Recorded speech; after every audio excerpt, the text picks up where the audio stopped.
இப்போ பார்க்க போகிற ப்ராப்பர்ட்டி எங்கே அமைஞ்சிருக்குன்னு பார்த்தீங்கன்னா காலப்பட்டி ஜங்ஷன் நியர் அமைஞ்சிருக்கு. காலப்பட்டி ஜங்ஷன்லேருந்து ஜஸ்ட் வாக்கபிள் டிஸ்டன்ஸ் 500 மீட்டரில் இந்த லேண்ட் அமைஞ்சிருக்கு. ராபர்ட் போஸ் டெக் பார்க்குக்கும் பேக் சைடில் இந்த லேண்ட் அமைஞ்சிருக்கு. CMIS இன்டர்நேஷனல் ஸ்கூலுக்கும் தொட்ட மாதிரி தான் லேண்ட் அமைஞ்சிருக்கு. கட் ரோடு தார் ரோடு ஃபேஸ் அமைஞ்சிருக்கு. இது வந்து பஸ் போகிற ரோடு. கவர்மெண்ட் ஸ்கூலுக்கும் ஆப்போசிட் தான் இந்த லேண்ட் அமைஞ்சிருக்கு.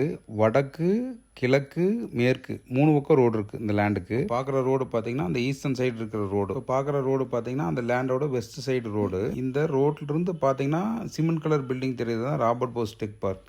1 ஏக்கர் 68 சென்ட். இந்த லேண்டோட ரோடு ஃபேஸ் பார்த்தீங்கன்னா 231 அடி. இந்த லேண்டில் பார்த்தீங்கன்னா ஒரு பெரிய ஹாஸ்பிட்டல் கட்டலாம், அல்லது ஒரு சாஃப்ட்வேர் கம்பெனி அமைக்கலாம், அல்லது அப்பார்ட்மெண்ட் கட்டி சேல் பண்ணுறதுக்கு அருமையான இடம். இந்த லேண்ட்லேருந்து ஜஸ்ட் வாக்கபிள் டிஸ்டன்ஸில் ஸ்கூல் அண்ட் காலேஜஸ் அமைஞ்சிருக்கு. இந்த ப்ராப்பர்ட்டி தேவைப்படுவோர் அழைக்கவும் மற்றும் இடம் வீடு வாங்கவிற்கு அணுகவும். நன்றி.